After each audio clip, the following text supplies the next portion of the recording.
बोले सर ये क्या है भाई, ये फॉर्मूला भैया आपको याद करना पड़ेगा, ठीक है। जैसे आपको पता है कि डेली एंट्रेंस एग्जाम में कंप्यूटर पे आपका एग्जाम होता है, तो अब इतना सब हल करने के लिए आपके पास में तो कोई कंप्यूटर में आप तो मुश्किल हो जाएगा फिर। हेलो फ्रेंड्स, कैसे हैं आप लोग? आशा करता हूं आप लोग बहुत ही अच्छे होंगे। आज की इस वीडियो में मैं आपको डीएलएड एंट्रेंस एग्जाम 2024 की बेस्ट से बेस्ट तैयारी के लिए मैं आपको फिर से गणित के लाभ और हानि यानी प्रॉफिट एंड लॉस से महत्वपूर्ण क्वेश्चंस लेके आ गया हूं, जो कि आप लोगों के लिए बहुत ही महत्वपूर्ण है। और इस वीडियो को आप लोग पूरा जरूर देखें। इसमें मैं आपको जो यूनिक जो गाइड है डीएलएड एंट्रेंस एग्जाम के लिए, और ये गाइड है आपको इसी से जो कि रिलेटेड जो कि जो प्रॉफिट एंड लॉस यानी लाभ और हानि है, इससे जो कि मैं महत्वपूर्ण क्वेश्चंस कराऊंगा। जो कि अगर आपने इस बुक को खरीदा है तो अच्छी बात है, आप इस बुक को जो कि पढ़ सकते हैं और इसमें से मैं सॉल्व करूंगा, आप समझ सकते हैं। या फिर अगर आपने नहीं खरीदा है तो कोई दिक्कत नहीं है, फिलहाल आप लोग क्या करेंगे, कॉपी और पेन के साथ बने रहेंगे और एक एक पॉइंट को समझेंगे। तो देखिए ये जो प्रश्न है आप देख सकते हैं, पेज नंबर DLM 17 जो है यहाँ पर पेज नंबर दिया हुआ है, जो कि मैं 6 करा रहा हूं। मैं अभी बहुत सारा क्वेश्चंस कराऊंगा और वही कराऊंगा जो कि इंपॉर्टेंस है और जो एग्जाम में पूछा जाने वाला है वही सब कराऊंगा। तो प्रश्न नंबर 1 देखिए, प्रश्न नंबर 1 में कह रहा है कि यदि 12 टेबल का क्रयमूल्य 16 टेबल के विक्रयमूल्य के बराबर है तो प्रतिशत हानि होगी। देखिए इस सवाल को बेहतर तरीके से समझे। इस सवाल को समझाने से पहले मैं आपको क्रयमूल्य और विक्रयमूल्य का मतलब समझाता हूं। देखिए क्रयमूल्य का मतलब क्या होता है, क्रयमूल्य, क्रयमूल्य का मतलब होता है कि जिस चीज में हम लोग कोई भी चीज खरीदते हैं तो जो हमारा लागत लगता है, जो हम पैसा लगाते हैं, उसको कहते हैं क्रय मूल्य, जिसे कहते हैं इंग्लिश में कॉस्ट प्राइस, ठीक है। जैसे कि मानिए कि हम मार्केट जा रहे हैं कोई पेन खरीदने के लिए, तो पेन खरीदने में कितना रुपया लगता है, 5 रुपया लगता है, तो 5 रुपया हो गया हमारा क्रय मूल्य, जिसे इंग्लिश में कहते हैं CP यानी कॉस्ट प्राइस। और उसके बाद में विक्रय मूल्य को समझने के लिए, जैसे विक्रय मूल्य है, ठीक है, तो विक्रय मूल्य को हम लोग कहते हैं SP।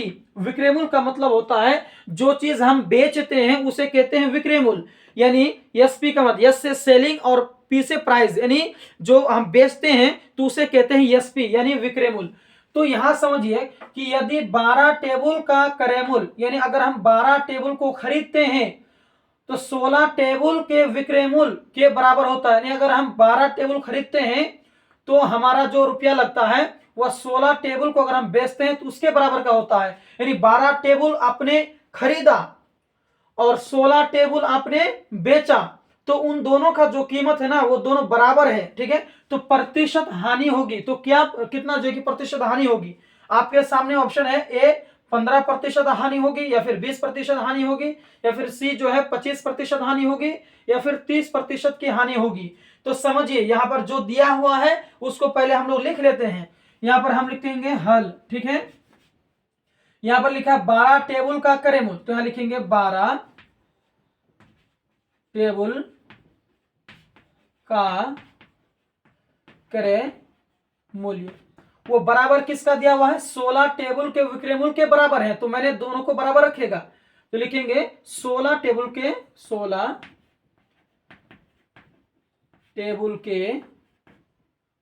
विक्रय मूल्य, ठीक है। यहां पर मैंने क्यों बराबर रखा, क्योंकि यहां कहा है कि 12 टेबल का जो क्रय मूल्य है वो 16 टेबल के विक्रय मूल्य के बराबर है, इसलिए मैंने दोनों को बराबर रखा, ठीक है। कुछ नहीं करना, बहुत ही सिंपल है। यहां पर 12 है तो यहां पर लिखेंगे अब 12, ठीक है। क्रय मूल्य को मैंने क्या बोला है, क्रय मूल्य को हम CP कह सकते हैं, तो यहां पर हम देंगे इंटू CP, क्या देंगे, इंटू CP बराबर। अब ऐसा मान लीजिए कि 12 और इसके बीच में कोई चिन्ह नहीं, तो हम गुना का चिन्ह मान लेंगे, इसलिए हमने यहां पर गुना दिया। 16 है तो 16 लिखिए, उसके बाद इंटू टेबल के विक्रय मूल्य, विक्रय मूल्य जो है वो हमें विक्रय मूल्य हम क्या कहते हैं, विक्रय मूल्य को हम SP कहते हैं, तो हम यहां लिखेंगे SP। यहां तक बात क्लियर है, ठीक है। अच्छा यहां पर 12 है तो यहां पर 12 लिख दीजिए, ये दोनों एक जैसा है तो इन दोनों की एक बगल कीजिए, 16 यहां पर है गुना में, इधर आके हो जाएगा भाग में।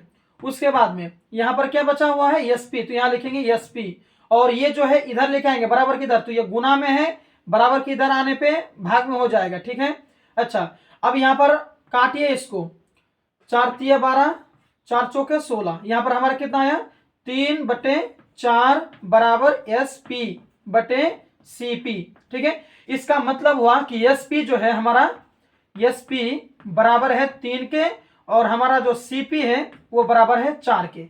अब यहां पर हमें समझना चाहिए कि हम सेलिंग प्राइस एसपी का मतलब मैंने क्या बोला कि सेलिंग प्राइस यानी कोई चीज हम बेचते हैं तो हम बेचे हैं 3 रुपया में, और सीपी का मतलब होता है कॉस्ट प्राइस जिसमें हम खरीदे हैं, यानी बेचे हैं 3 रुपया में और खरीदे हैं 4 रुपया में। तो नुकसान हुआ, कितना रुपया का नुकसान हुआ, 1 रुपया का नुकसान हुआ। तो अब हमें यहाँ पर जो हमें मांग रहा था वो निकालना है, क्या बोल रहा है, हानि हो रहा है। यहाँ पर देखिए हम खरीदे हैं 4 रुपया में और बेच रहे हैं 3 रुपया में, तो हमें तो नुकसान हुआ, तो नुकसान को कहते हैं हानि। तो यहां लिखेंगे हानि, हानि हुआ ना, कितना रुपया का हानि हुआ, 1 रुपया का, हानि बराबर 1 रुपया। अच्छा, तो हानि का सूत्र लगाएंगे हम लोग, हानि प्रतिशत बराबर, यहां देखिए ये 3 फॉर्मूला आपको आनी चाहिए। हानि प्रतिशत का फॉर्मूला होता है हानि बटे करे मूल गुना 100। तो सेम फॉर्मूला को हम यहां पर पुट करेंगे, लिखेंगे हानि बटे करेमूल गुने 100, ठीक है। अच्छा, हानि हमारा कितना है, मैंने बताया आपको 1 है, यानी हम खरीद रहे हैं 4 रुपया में, बेच रहे हैं 3 रुपया में, 1 रुपया का हानि हुआ। तो यहाँ हानि की जगह में आप 1 लिखिए। करेमूल हमारा कितना है, देखिए करेमूल को मतलब क्या कहते हैं, करेमूल को सीपी कहते हैं ना, तो सीपी हमारा कितना है, 4 है, तो नीचे में आप लिखिए 4 गुने यहाँ पर कितना है 100, तो यहाँ लिखिए 100, ठीक है। अब इसको काटिए, 4 एकम 4, 4 दूनी 8, ठीक है, 2 चला गया, यहाँ पर 20 हो गया, 4 पंचे 20। अब 25 को 1 से गुना कीजिए, 25 एकम 25। अब हम क्या निकाल रहे हैं, हानि प्रतिशत निकाल रहे हैं, इसका मतलब अब 25% जो है ये हमारा हानि है, ये होगा इसका आंसर। अब यहाँ देखिए 25%, यहाँ पर 25% कहीं है, यहाँ पर है, तो ऑप्शन नंबर सी को आप टिक लगा देंगे। अच्छा, आप सोचिएगा कि एग्जाम में तो हमें इतना मतलब कंप्यूटर पे एग्जाम होगा, जैसे आपको पता है कि डेली एंट्रेंस एग्जाम में कंप्यूटर पे आपका एग्जाम होता है, तो अब इतना सब हल करने के लिए आपके पास में तो कोई कंप्यूटर में आप तो मुश्किल हो जाएगा फिर। तो क्या किया जाता है, जैसे कि आपको पेपर दिया जाता है और पेन दिया जाता है, तो जैसे कि ये सवाल आपको देगा तो उसके साथ साथ में आपको एक ब्लैंक पेपर और पेन भी दिया जाएगा।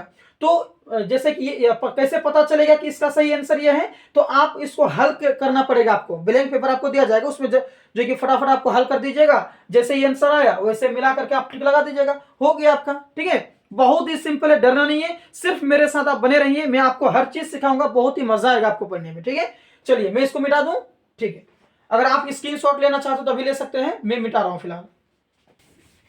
अब नेक्स्ट सवाल आपके सामने में है। नेक्स्ट सवाल कह रहा है कि यदि 9 पुस्तकों का क्रय मूल्य 8 पुस्तकों के विक्रय मूल्य के समान है तो इस प्रकार 11.1/9% हानि होगी, या फिर 11.1/9% लाभ होगी, या फिर 12.1/2% लाभ होगी, या इनमें से कोई नहीं। सवाल को बेहतर तरीके से समझ में जवाब आप जो कि चुटकी से निकाल सकते हैं।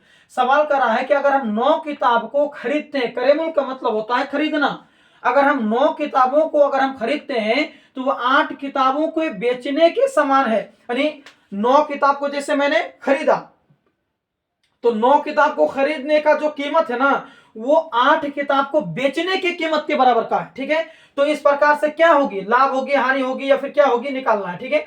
चलिए जो दिया हुआ है उसको पहले हम हल करते हैं। यहां लिखेंगे हम सबसे पहले हल, ठीक है। अच्छा जी, क्या दिया है, 9 पुस्तकों का क्रय मूल्य, तो यहां लिखेंगे हम 9 पुस्तकों का क्रय मूल्य ना, तो क्रय मूल्य, ठीक है, बराबर।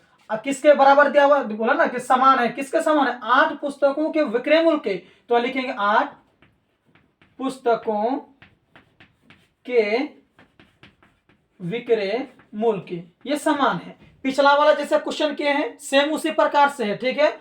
अच्छा, यहाँ क्या है, 9 पुस्तकों का क्रय मूल्य, तो 9 है तो यहाँ 9 देंगे हम पिछले की तरह। अच्छा, हमने क्या बोला, इसके बीच में कोई चिन्ह नहीं तो हम गुना का चिन्ह मान लेंगे, ठीक है। अच्छा, यहाँ पर क्या बोल रहा है, पुस्तकों का क्रय मूल्य को हम लोग क्या कहते हैं, सीपी, यानी लागत, कितना रुपया खर्चा हुआ, तो यहाँ लिखेंगे हम सीपी, ठीक है। अच्छा, बराबर है तो बराबर हमने दिया, 8 है तो यहाँ 8 दीजिए, कोई चिन्ह नहीं है तो हम गुना का चिन्ह मानने के लिए कहे हैं, मान सकते हैं ना, ठीक है। पुस्तकों का विक्रय मूल्य, जो पुस्तक है, जो किताब है, उसका विक्रय मूल्य का मतलब सेलिंग प्राइस, बेचने की कीमत, तो 8 पुस्तक को जो बेच रहे हैं, तो ठीक है, तो पुस्तक को विक्रय मूल्य की जगह हम क्या देंगे, एसपी सेलिंग प्राइस दे दिए। ठीक है सर, यहाँ 9 है तो यहाँ 9 लिख दीजिए। ये किसमें है, गुना में है, इधर आएगा किसमें होगा, भाग में होगा। अच्छा, यहाँ एसपी बराबर के बराबर दे देंगे, एसपी यहाँ पर है तो एसपी आप लिख दीजिए। ठीक है सर, यहाँ सीपी है, यहाँ सीपी दे देंगे बट्टे में, क्यों, गुना में इधर आया बटे हुआ। इसका मतलब क्या हुआ कि एसपी जो है ना वो हमारा है 9 और सीपी जो है ना वो हमारा कितना है, 8 है। अब बात को समझिए, selling price, SP selling price बेच रहे हैं कितना में, 9 रुपया में।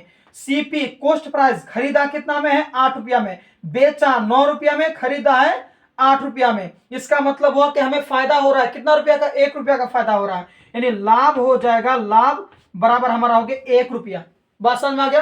देखिए लाभ का भी फॉर्मूला होता है, मैं उतना याद नहीं कराऊंगा, सिंपली आप माइंड में ही घटा देना, क्यों उतना मेहनत करना है कि नहीं।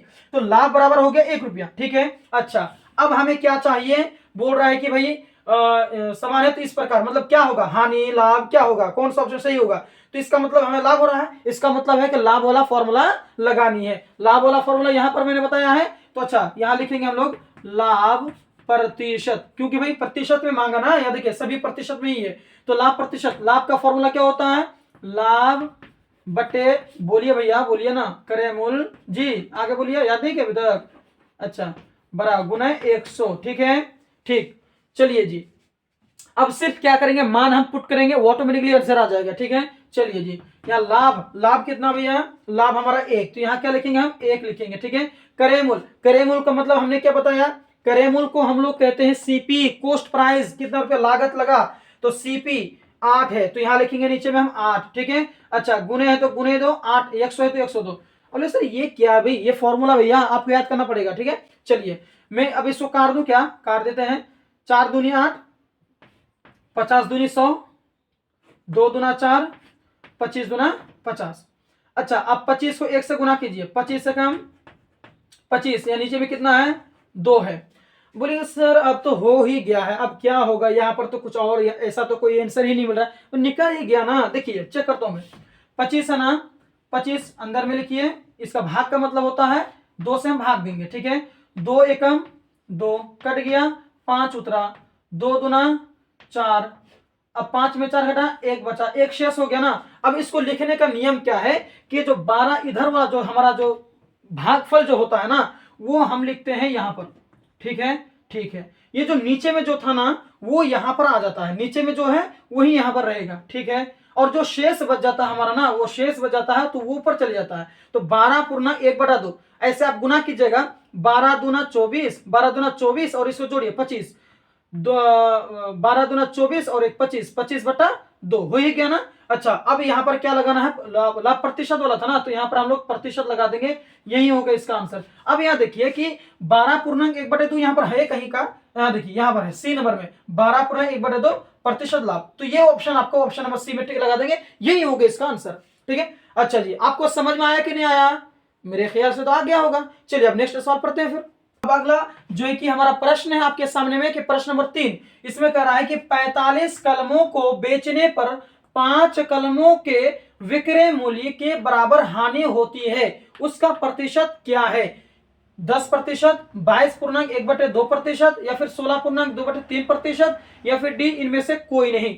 तो पहले समझिए कि कहना क्या चाह रहा है, इसमें कह रहा है कि अगर हम 45 कलम को बेचते हैं ना, तो 45 कलम को बेचने पर 5 कलमों के विक्रय मूल्य के बराबर हानि होती है, यानी अगर हम 45 कलम को बेचते हैं तो 5 कलम के बेचने, विक्रय मूल्य का मतलब होता है सेलिंग प्राइस, नहीं ठीक है, तो बेचने के बराबर हानि होती है, तो उसका प्रतिशत क्या होगा। तो इसमें कहीं हमको क्रय मूल्य नहीं दिख रहा है कि वो कितना रुपया में खरीदा है, कॉस्ट प्राइस क्या उस कलम का वो हमें नहीं दिया हुआ है। ठीक है, तो पहले हम लोग क्या करेंगे, क्रय मूल्य निकालेंगे पहले। ठीक है, तो यहां पर हल लिखेंगे, उसका देखिए यहां पर कहीं भी आपको क्रय मूल्य नहीं दिया हुआ है कि कितना रुपया में वो खरीदा है, वो चीज आपको यहां पर नहीं दिख रहा है। तो सबसे पहले हम क्या करेंगे भैया, क्रय मूल्य निकालेंगे। तो उसके लिए देखिए एक कलम का विक्रय मूल्य कितना दिया, मानिए कि 1 रुपया है, यहाँ पर तो दिया हुआ नहीं है, तो मानिए कि एक कलम का जो है विक्रय मूल्य जो है, यानी अगर एक कलम को अगर आप बेचते हैं तो आपको 1 रुपया मिलता है, ठीक है। तो 45 कलम का विक्रय मूल्य कितना हो जाएगा? 45 रुपया। अगर एक कलम को एक बेचते हैं तो 1 रुपया होता है, तो 45 कलम को बेचेंगे तो 45 रुपया हो जाएगा। ठीक है। अच्छा, तो इस हिसाब से क्रय मूल्य कितना हो जाएगा कि विक्रय मूल्य प्लस हानि, यानी जितना में आप बेचे हैं और जितना रुपया आपका नुकसान हुआ वही ना आपका जो है कि मानिए कि आपको कोई कलम है, तो कोई कलम को आपने बेचा है तो आप कितना में खरीदा है वो पता नहीं है, लेकिन आप जितना बेच रहे हैं और जितना रुपया का आपको नुकसान हो रहा है उतना रुपया उसका खरीद पड़ा है।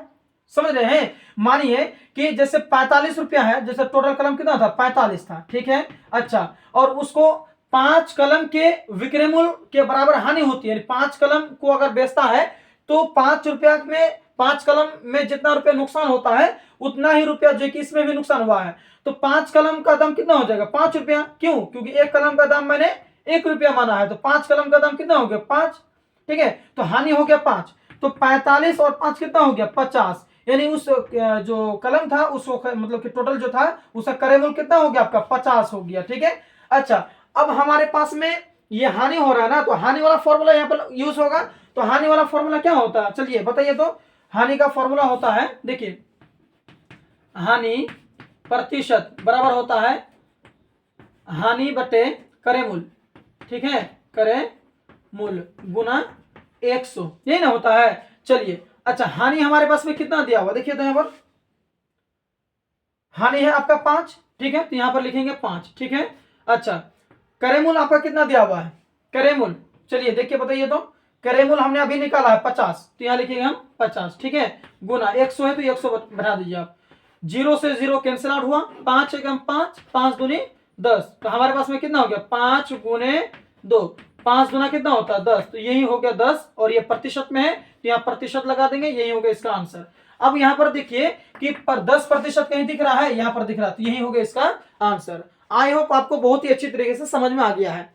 अब चलते हैं नेक्स्ट सवाल की और नेक्स्ट सवाल को समझते हैं। तो अब आइए, अब हम लोग क्वेश्चन नंबर 4 को हल करते हैं। क्वेश्चन नंबर 4 को समझिए। क्वेश्चन नंबर 4 में कह रहा है कि 10 रुपया में 11 वस्तुएं खरीदी जाती हैं, यानी अगर आपके पास जो है कि 10 रुपया है तो 10 रुपया में 11 चीजें मिलती है, वस्तु में कोई भी चीज है तो 10 रुपया में 11 वस्तुएं खरीदी जाती हैं, लेकिन 11 रुपया में जो है ना 10 वस्तुएं बेची जाती हैं। बात को पकड़िए, यहां पर क्या कर रहा है?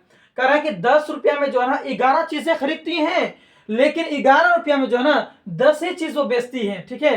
तो बताएं कि इस सौदे में लाभ या हानि प्रतिशत क्या होगी? सवाल नहीं समझ में आया ना? ठीक है, मैं अभी समझाता हूं। देखिए, जो दिया है उसको पहले लिखिए, हम लिखते हैं यहां पर पहले हल। ठीक है। चलिए हल लिखिए। अब देखिए क्या बोल रहा है कि 10 रुपया में 11 वस्तुएं खरीदी जाते हैं, लिखेंगे 11 वस्तु की कीमत, 11 वस्तु की कीमत, यानी 11 वस्तु मतलब खरीदी जाती हैं कितने रुपया में? 10 रुपया में, यानी 11 वस्तु, 11 जो कि कोई भी चीज है, 11 चीज का कीमत जो है 10 रुपया है। ठीक है। तो अच्छा, एक वस्तु कितना हो जाएगा? एक वस्तु की कीमत कितना हो जाएगा? एक वस्तु की कीमत हो जाएगा 10, और इसको भाग दे दीजिए 10 बटे 11, 10 यहां हो जाएगा और ये जो है कि 11 नीचे आ जाएगा। यानी अगर आपको एक चीज की निकालनी है ना, एक वस्तु की, तो आप भाग दे देते हैं। ठीक है, यहां तक समझ में आ गया? अच्छा, अब दूसरा में क्या कह रहा था? और यहां लिखेंगे हम, और यह कह रहा था कि लेकिन 11 रुपया में 10 वस्तुएं बेची जाती हैं, तो यहां लिखेंगे हम, अच्छा कीमत है ना, कीमत ना लिख करके हम कुछ और लिख सकते हैं क्या? यहां पर क्या बोल रहा था? 10 रुपया में वस्तुएं खरीदी जाती हैं, कोई भी हम खरीदते हैं ना तो क्या लिखते हैं? सीपी ना, यानी कॉस्ट प्राइस, यानी क्रय मूल्य हम कह सकते हैं इसको, क्रय मूल्य। ठीक है। अच्छा, यहां पर भी क्रय मूल्य हो जाएगा, और 11 वस्तुओं की कीमत क्रय मूल्य हो गया 10 रुपया। उसी प्रकार से लेकिन 11 रुपया में 10 वस्तुएं ही बेची जाती है, बेचने को हम लोग कहते हैं सेलिंग प्राइस, सेलिंग प्राइस को कहते हैं विक्रय मूल्य। तो लिखेंगे 10 वस्तुओं की, 10 वस्तु की विक्रय मूल्य, यहां लिख देंगे हम विक्रय मूल्य, विक्रय मूल्य। ठीक है, बराबर 10 वस्तु को अगर हम बेचते हैं, सेल करते हैं, तो हमारा कितना रुपया होता है? 11 रुपया। तो यहां लिखेंगे 11 रुपया। ठीक है। तो अच्छा, 10 वस्तु को बेचने पर 11 रुपया होता है, तो एक वस्तु को बेचने पर कितना रुपया हो जाएगा हमारा? 11, और यहां पर ये भाग यहां पर आ जाएगा। ठीक है, 11 बटे 10, यहां तक समझ में आ गया? अच्छा, आप यहां पर अब दिमाग लगाइए कि खरीद रहे हैं 10 बटे 11 में, बेच रहे हैं 11/10 में, तो कौन बड़ा हुआ? मतलब कि ऐसे भी तो यहां पर भी दिमाग आप लगा सकते हैं कि 10 रुपया में 11 चीज मिलता है और यहाँ पर 11 रुपया में 10 ही सामान वो बेचता है, तो जाहिर सी बात है फायदा ही हो रहा है ना, लाभ ही हो रहा है ना। तो हम लिखेंगे लाभ, क्या हो रहा है यहाँ पर? लाभ हो रहा है। तो लाभ बराबर क्या होगा? तो लाभ बराबर में क्या होता है, बड़ा में से हम छोटा घटाते हैं, तो यहाँ पर कौन बड़ा है? 10/11 बड़ा है कि 11/10 बड़ा है? 11/10 बड़ा होगा। क्यों जानते हैं? नीचे में जितना छोटा अंक रहेगा वो समझिए कि वो उतना ही बड़ा रहेगा। जैसे मानिए कि मैं लिखता हूं 1/2। अच्छा, 1/2 बड़ा है कि 1/3 बड़ा है? बताइए तो। 1/2 ही बड़ा होगा।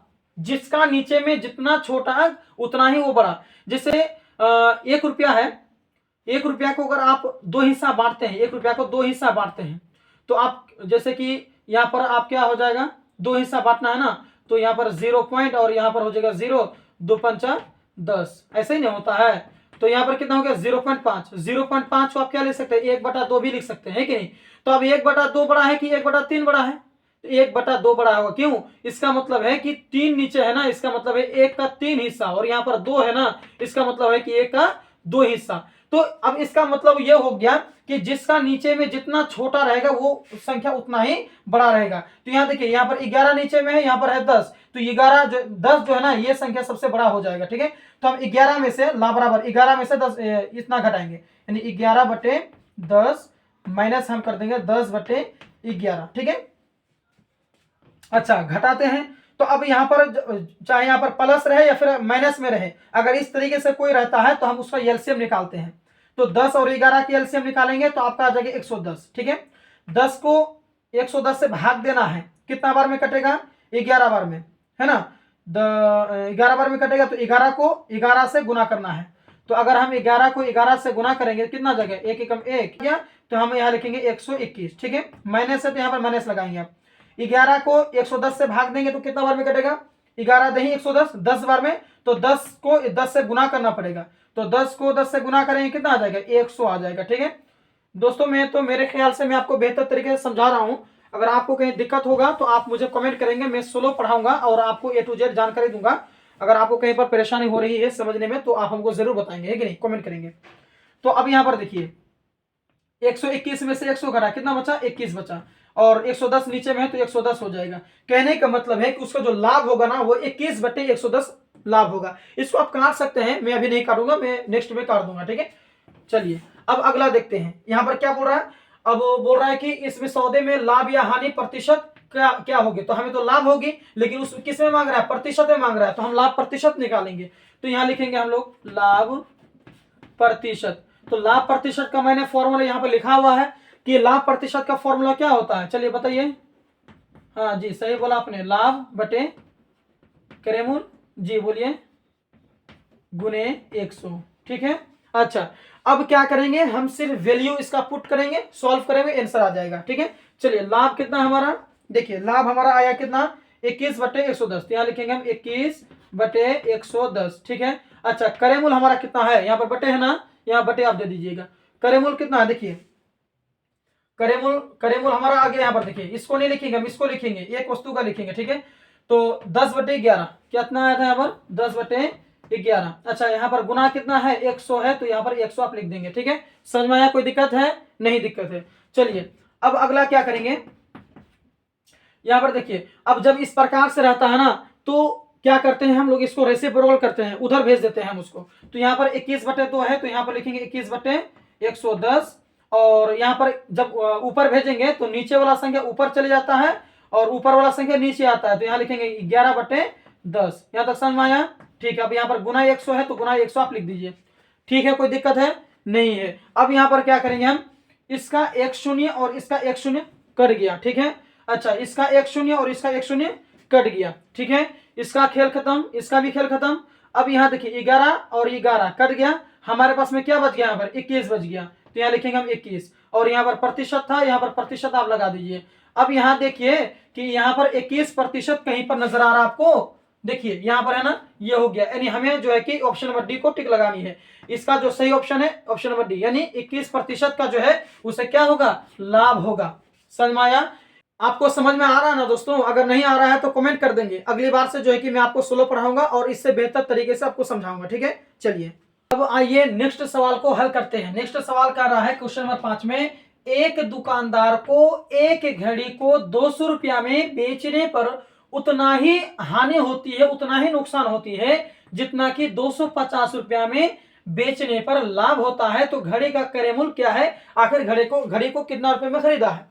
सवाल को बेहतर तरीके से समझिए। सवाल कह रहा है कि एक दुकानदार जो है ना, एक एक घड़ी को 200 रुपया में अगर वो बेचता है, बेचने पर जो है कि उतना ही हानि होती है जितना कि 250 रुपया में बेचने पर लाभ होता है। मतलब कि अगर एक घड़ी को 200 रुपया में बेचने पर उतना ही नुकसान होगा जितना कि 250 रुपया में बेचने पर लाभ होगा, ठीक है। तो आखिर घड़ी को खरीदा कितना में था वो बताना है। यहां पर आपको सिंपल कुछ नहीं करना है, सबसे पहले आपको जो दिया हुआ है उसको लिखना है। यहां पर क्या बोल रहा है, एक दुकानदार को एक घड़ी को 200 रुपया में बेचने पर, बेचने को हम लोग अभी क्या पढ़ाया कि सेलिंग प्राइस, सेल करना, बेचना, उसको हिंदी में क्या कहते हैं? विक्रय मूल्य कहते हैं। तो लिखेंगे पहला विक्रय मूल्य, पहला विक्रय मूल्य, ठीक है।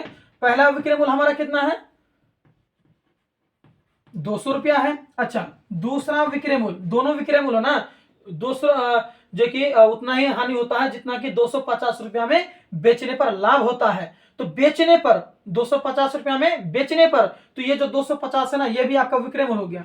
तो दूसरा यहां लिखेंगे दूसरा विक्रय मूल्य। दूसरा विक्रय मूल्य हमारा कितना हो गया? 250 रुपया, ठीक है। अच्छा, हमें क्या चाहिए? क्रय मूल्य चाहिए। तो हम क्या करेंगे, यहां पर लिखेंगे बीच में क्रय मूल्य। यहां क्या लिखेंगे? यहां पर मैं बताता हूं, देखिए यहां पर क्या लिखेंगे बीच में? क्रय मूल्य, ठीक है। इसको डब्बा में हम बंद कर देते हैं, आपको समझाता हूं मैं।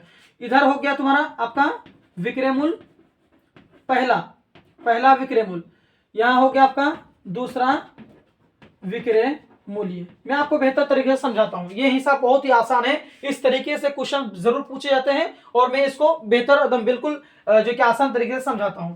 देखिए पहला विक्रय मूल्य आपका कितना है? 200 रुपया। तो यहां आप लिख दीजिए 200 रुपया, ठीक है, पहला विक्रय मूल्य। उसके बाद में इसका क्रय मूल्य पता नहीं है, ठीक है, क्रय मूल्य पता नहीं है, पता कर लेंगे अभी, ठीक है। उसका दूसरा विक्रय मूल्य, यहां पर दूसरा विक्रय मूल्य है ना, दूसरा विक्रय मूल्य कितना है? 250 रुपया। तो हम यहां पर लिख देते हैं 250 रुपया, ठीक है, 250 रुपया, ठीक है। हमें क्या पता करनी है? क्रय मूल्य पता करनी है। तो देखिए दोनों का जो अनुपात है ना वो बराबर है। क्यों? क्योंकि क्या कह रहा है कि एक ही वस्तु को जब बेचता है ना तो उतना ही नुकसान होता है जितना कि जो कि उसे 250 में बेचने पर होता है। यानी नुकसान और हानि यहां पर दोनों सेम है। जब दोनों सेम है तो दोनों का अनुपात भी बराबर होना चाहिए, ठीक है। तो ठीक है, मानिए अगर इसका अगर अनुपात एक है, इसका भी एक होगा, माने दोनों का अनुपात जो है ना सेम होगा। तो देखिए इन दोनों के बीच का जो है डिफरेंस कितना है? डिफरेंस है 250 और यहाँ है 200, तो डिफरेंस हो गया 50 का, यानी दोनों में 50 रुपया का ही डिफरेंस है, ठीक है। और यहाँ पर कितना है? 2 है, यानी दो जन के बीच में कितना रुपया का डिफरेंस है? 50 रुपये का डिफरेंस है। अगर आप अनुपात का मतलब क्या होता है? अनुपात का मतलब होता है भागा। यानी मैं यहाँ पर जैसे 2 यहाँ पर है और अनुपात है, तो अनुपात का मतलब भागा, और यहाँ 50 है तो 50 लिखेंगे। दोनों को अगर काटेंगे आप, 2 एकम 2, 25 दूना 50, तो कितना आ गया? 1/25 नहीं आता है। तो सिंपल हम क्या करेंगे, यहाँ पर काट देंगे इसको, ठीक है। देखिए तो 2:50 का मतलब क्या होता है? 1:25। मैंने अभी आपको यहाँ पर काट के दिखाया, ठीक है, ठीक है। चलिए अब इसका मतलब समझिए, लिखेंगे तो क्रय मूल्य बराबर, हमें क्या चाहिए था? क्रय मूल्य चाहिए था, तो यहाँ लिखेंगे क्रय मूल्य बराबर, क्रय मूल्य बराबर क्या होता है? हम इन 200 में से इस 25 को जोड़ देंगे, 200 में से इस 25 को जोड़ेंगे, या फिर इसमें से हम घटाएंगे, क्योंकि ये बड़ा है तो इसमें से हम जोड़ेंगे या फिर इसमें से घटाएंगे। हम इसमें से जोड़ लेते हैं, तो 200 और ये 25 हमारा निकल गया था, तो यहाँ लिखेंगे 25। तो 200 और 25 कितना हो गया आपका? 200 और 25 कितना हुआ? 225 हो गया, ठीक है। तो यही हो गया हमारा क्रय मूल्य। क्रय मूल्य हमारा कितना आ गया? 225। अब यहाँ पर चेक कीजिए कि 225 कहीं पर है, हाँ जी बी में है, इसलिए बी को हम लोग टिक लगा देंगे।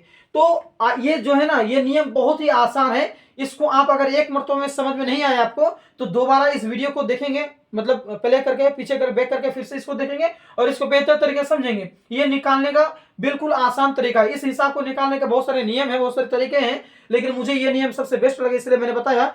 आखिर में आपको जो इतना सारा चीज पढ़ाया आपको समझ में आया कि नहीं आया, या फिर मेरा पढ़ाने का नियम क्या है, मैं किस तरीके से पढ़ाता हूँ, स्लो पढ़ाना चाहिए या फिर इससे ज्यादा और जो है कि फास्टली पढ़ाना चाहिए, या फिर क्या प्रॉब्लम है, या फिर आपको अच्छी तरह समझ में आ रही कि नहीं, हर चीज आप मुझे कमेंट करेंगे। तब जो मेरा नेक्स्ट वीडियो रहेगा ना वो मैं आपको बेहतर तरीके से मैं आपको समझा के बताएगा कि किस तरीके से जो कि हिसाब से सॉल्व होता है, या फिर एग्जाम में जो है किस तरीके के प्रश्न पूछते हैं। तो आई होप आपको ये वीडियो बहुत ही अच्छी लगी होगी। अगर आप मेरे चैनल में पहली बार आए हैं और अभी तक चैनल को सब्सक्राइब भी नहीं किया तो प्लीज चैनल को सब्सक्राइब कर देंगे और आज ही हमारे साथ जुड़ जाएंगे ताकि डीएलएड एंट्रेंस एग्जाम 2024 की बेहतर तरीके से आपकी तैयारी हो पाए। तो फिर मिलते हैं नेक्स्ट वीडियो में। धन्यवाद।